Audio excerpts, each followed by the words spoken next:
Hi, I'm going to do a video today on Social Security disability and in regards to the Randolph-Shepard Act because there seems to be a great deal of misconception, especially in the private sector, but I'm finding it also to be true amongst blind operators. First, it is absolutely permissible for a blind operator in the United States to have a blind facility and collect Social Security disability. It is not a loophole in the law, as some believe, and it's not a mandate in the laws, as some others believe. But it was written intentionally for a given purpose. There are a number of operators that have never collected Social Security disability. There are operators that have come into the program and spent a couple years and then gotten off Social Security disability. There are operators that will never be able to not receive the disability payment. And there's some that are milking the system as well. Now, Randolph-Shepard was created to raise a blind person out of the necessity of dependence on public assistance. But that being said, there is a transition point by which a blind vendor may come into a facility and need assistance for a number of years until their facility can absorb their disability. And they no longer need Social Security disability. And it was the goal of the program that an operator would indeed no longer need that Social Security disability. I was working with a blind operator a number of years ago who asked for my assistance to come in and help him make more money. And I did so. I was more than happy to help him. But after doing an evaluation of his facility, the number one thing he was concerned about was losing his disability payment and not growing his facility so he could earn himself out of disability. It was a considerable fear of his. And looking at his finances and that, he really was not making that much off disability, but had the potential of more than doubling his income in probably less than a year. But he was paralyzed by the fact that he could not let go of that disability. It became, his blindness was not his disability. His dependence on that check was his disability. My own personal experience with disability payments, I had made a goal never to go on disability. I was born legally blind and spent a number of years not receiving any kind of benefit from the government, even though I was entitled to do so. But after making that decision and achieving that goal for a number of years, circumstances not beyond my control put me on Social Security disability. I made a series of bad decisions in my life, contrary to my goal of not receiving disability. So I failed in that aspect. I'm not saying that it is a failure to receive disability. It was a failure on my behalf because I did not achieve my goal or did not maintain my goal of not taking the disability. I entered the Randolph-Shepard Act for the very purpose of getting off Social Security disability. That was part of my goal. That was almost my entire goal of coming into the program.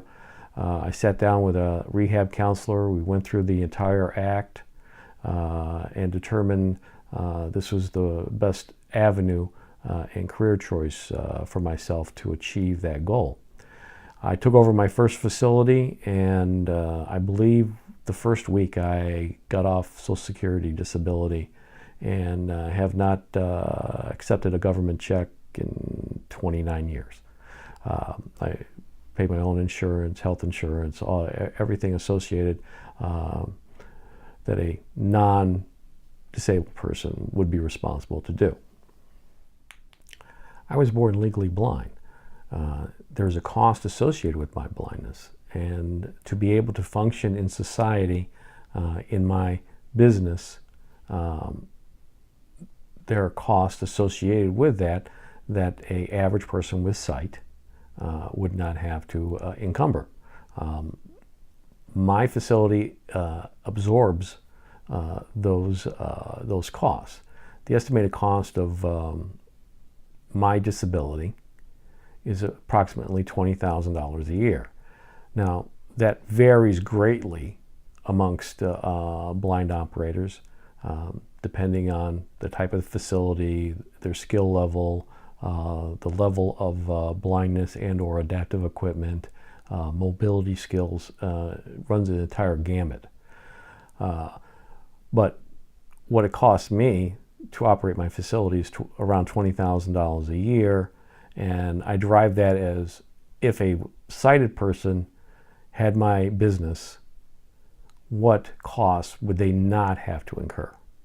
And that's how you determine what the actual cost of your disability is. Number one reason I see for operators unable to get off of disability is simply that their facilities will not absorb their disability. As I stated earlier, my cost of disability is about $20,000 a year. My facility has the ability to absorb that, so I have no need for a disability payment. But in the state I'm at, I'm in the state of Ohio, for some of you who don't know, the average income for a blind operator in the United States is right around $60,000 a year. In the state of Ohio, that's $40,000 a year. And the state just put out recently a bid on a facility that I believe was less than $20,000 a year. An operator going into a facility, $20,000 a year, is not going to raise him up out of disability payment, because there's no way that that facility can absorb his disability. And I try to get this through to many state agencies, and the people in charge is that operators need growth and need the added income to be able to walk away from disability payment, or to basically no longer need it. I would also not recommend that anybody do it the way I did it. The circumstances were correct at that time for me just to go cold turkey and walk away from the disability payment, as again, that was my original goal to begin with. But in most cases, a blind vendor seeking to no longer be on disability, it may be a slow, long process depending on your circumstances and the conditions of your facility.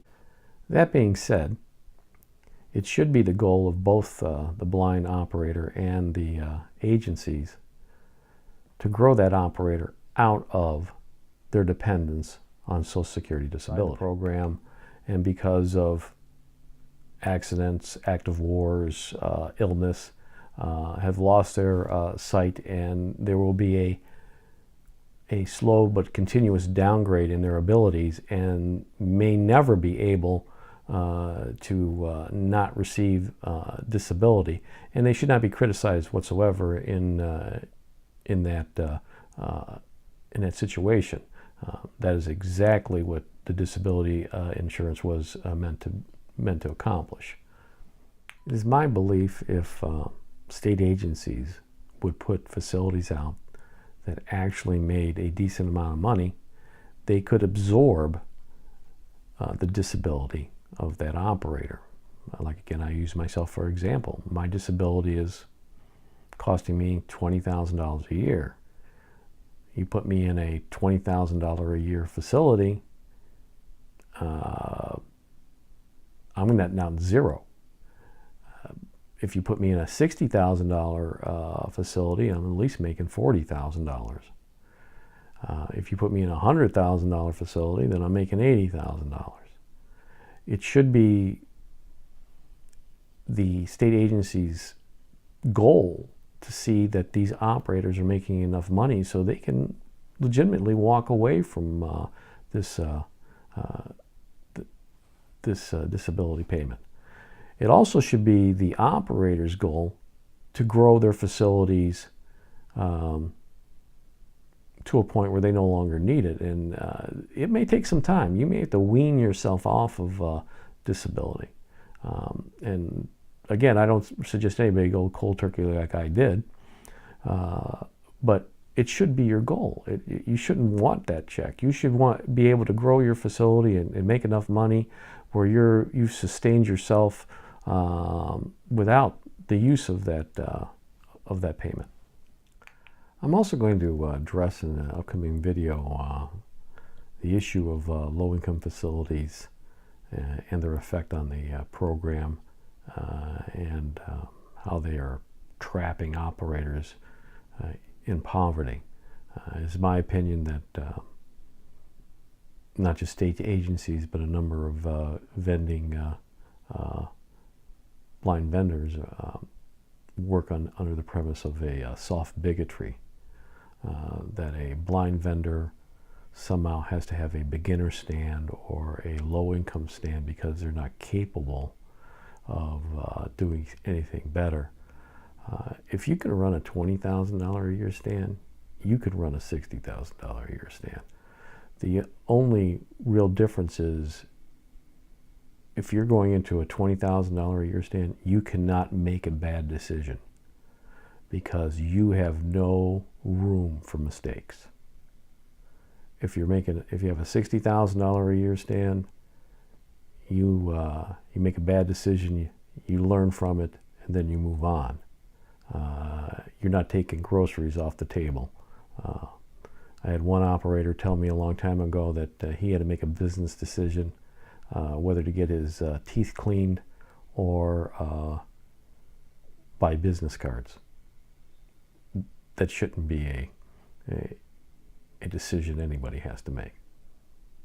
So if you're a state agency or a blind operator or even in the private sector and you want help or more information about anything to do with these subjects, you can visit my website, jimcyrus.com. Shoot me an email and I'd be more than happy to help you. God bless and you have a good day.